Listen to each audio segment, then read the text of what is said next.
नमस्कार दोस्तों, स्वागत है आपके अपने YouTube चैनल में।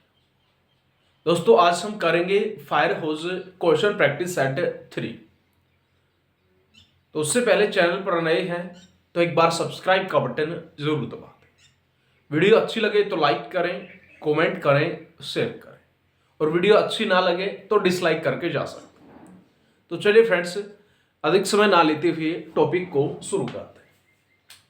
सबसे पहले फर्स्ट क्वेश्चन अपने पास में कि फायर होज को फफूंदी से बचाने के लिए किसके द्वारा उपचारित किया जाता है।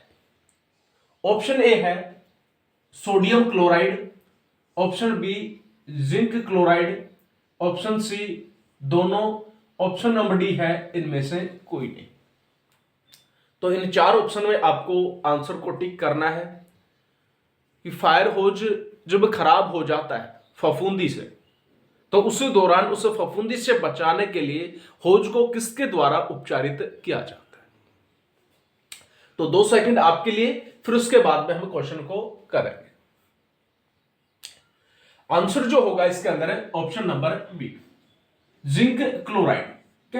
जिंक क्लोराइड से उपचारित किया जाता है।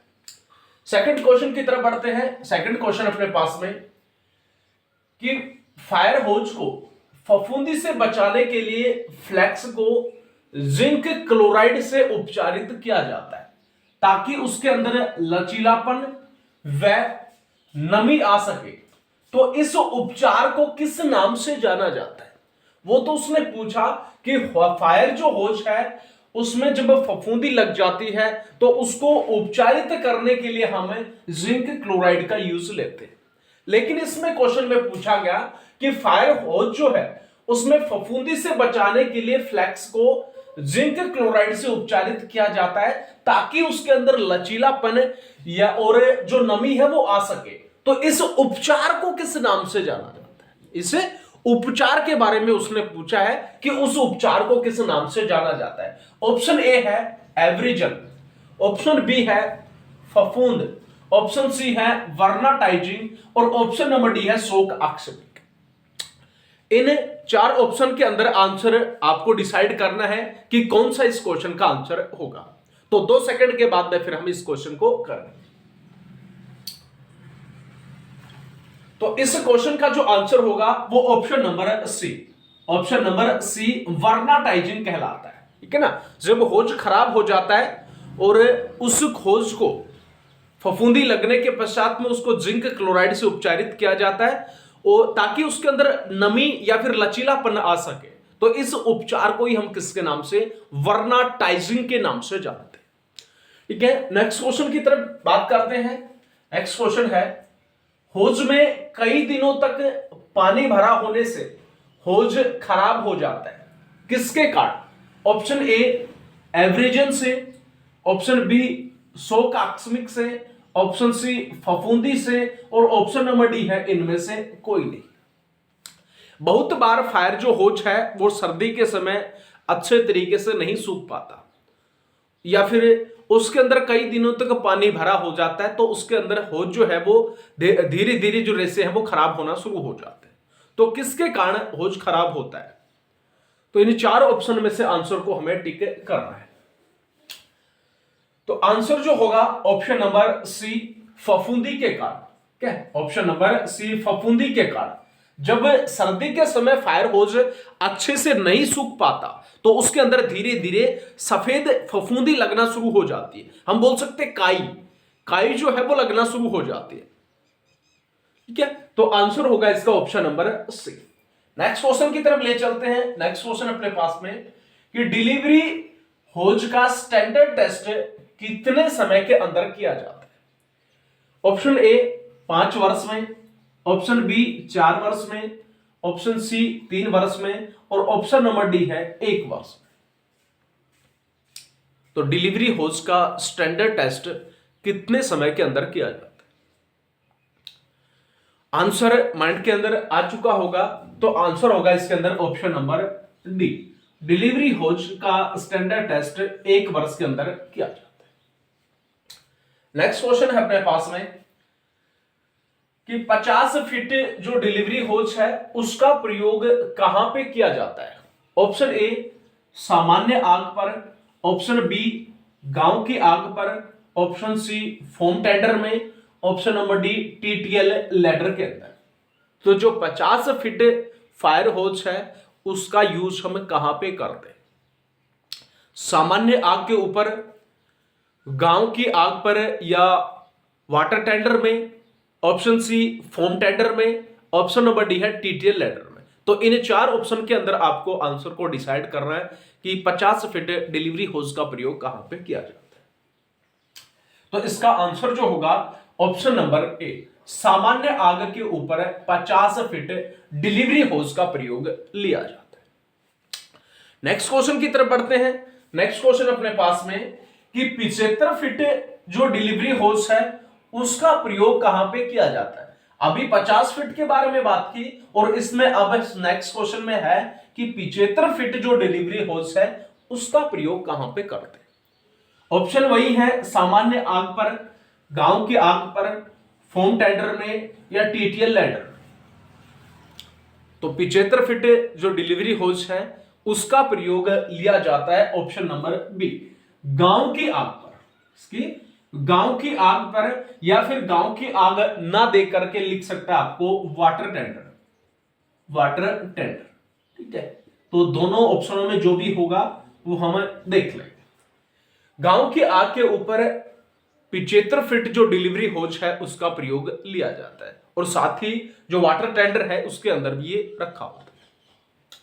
नेक्स्ट क्वेश्चन है 100 फीट डिलीवरी होज का प्रयोग कहां पे किया जाता है? 50 के बारे में बात की, 75 के बारे में जाना और अब है 100 फीट। 100 फीट जो डिलीवरी होज है उसका प्रयोग कहां पर किया जाता है?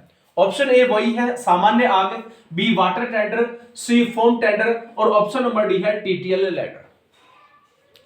तो 100 फीट जो डिलीवरी होज है उसका प्रयोग हम लेते हैं बी क्लास, या बोल सकते हैं लिक्विड जो फायर होती है, डीजल, पेट्रोल, केरोसिन, रंग, पेंट, ग्रीस, या केमिकल। तो इनकी जो आग होती है उस आग को बुझाने के लिए हम 100 फीट डिलीवरी होज का प्रयोग लेते हैं।